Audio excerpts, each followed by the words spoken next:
Tere, hea Missioonikeskuse advendikalendri vaataja.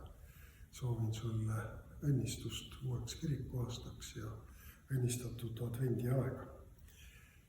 Kohe on käes jõulupühad. Jõulupühad on Jeesuse Kristuse sündimise pühad. Ja Jeesuse Kristuse sündimise lugu on väga huvitav, sest seal on väga palju erinevaid tegelasi.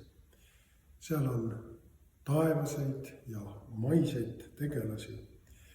See on lugu Jumala inimeseks saamisest. Jumal usaldas oma poja sünni kahe inimese, Joosepi ja Maaria perekonda. Jumalapoolsele usaldusele saab inimene vastata oma usaldusega, andes oma elu tema teenistusse. Ja Jumala usaldamist me Maaria ja Joosepi elus näemegi. Mõlemi roll oli oluline. Joosepil perekonna peana ja Maarial Jeesuse sünnitajana, maise emana.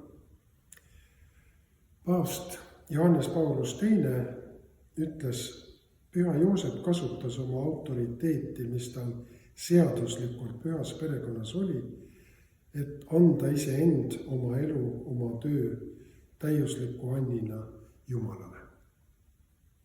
Mis tegi Joosepist erilise isiku, kelle kaitse alla Jumal võis oma poja ja Maaria usaldada?